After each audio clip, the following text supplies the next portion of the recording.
July গণহত্যায় 13 August পর্যন্ত সমগ্র বাংলাদেশের শহীদ হন 875 জন মানুষ, যার মধ্যে কমপক্ষে 422 জন বিএনপি রাজনীতির সঙ্গে জড়িত। আমি এটা আবার রিপিট করছি, এটা আপনাদের জন্য ইম্পর্টেন্ট, আমাদের জন্য ইম্পর্টেন্ট। গত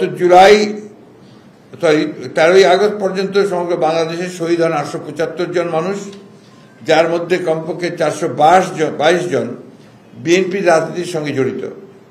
দেশ জুড়ে শহীদ হওয়া সকল শ্রেণী পেশা রাজনীতির মানুষগুলোর বিশাল অংশ যে বিএনপি নেতাকর্মী, এটি কোনো বিচ্ছিন্ন ঘটনা নয়, বরং আমাদের সুদীর্ঘ রাজনৈতিক সংগ্রামের অনিবার্য ফল।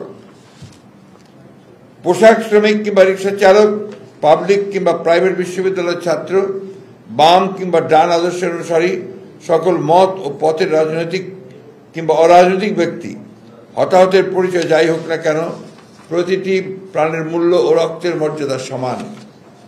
আর তাই সমান গুরুত্বের সাথেই প্রণয়ন করতে হবে প্রতিটি হত্যাকাণ্ডের তালিকা ও নিশ্চিত করতে হবে সুবিচার। শেখ হাসিনা পদত্যাগের জন্য যে জাতীয় ঐক্যমত্য আমরা দেখতে পাই, তা হঠাৎ করে গড়ে ওঠেনি। এটি মূলত অবৈধ সরকারের অত্যাচার, অবিচার, দুর্নীতি, দুঃশাসন, বঞ্চনা, অবজ্ঞা ও শোষণ নির্যাতনের বিরুদ্ধে মানুষের পুঞ্জীভূত ক্ষোভের বহিঃপ্রকাশ।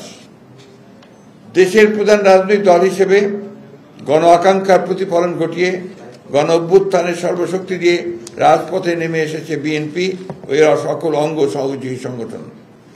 আন্দোলনের কৃতিত্ব নিয়ে রাজনৈতিক ফায়দা হাসিল নয়, বিএনপির উদ্দেশ্য ছিল সর্বস্তরের নেতা কর্মী সহযোগীদের অংশগ্রহণে গণ অভ্যুত্থানে সাংগঠনিক ভূমিকা রেখে ফাঁসিবাদের পতনের মাধ্যমে একটি গণতান্ত্রিক বাংলাদেশ প্রতিষ্ঠা করা।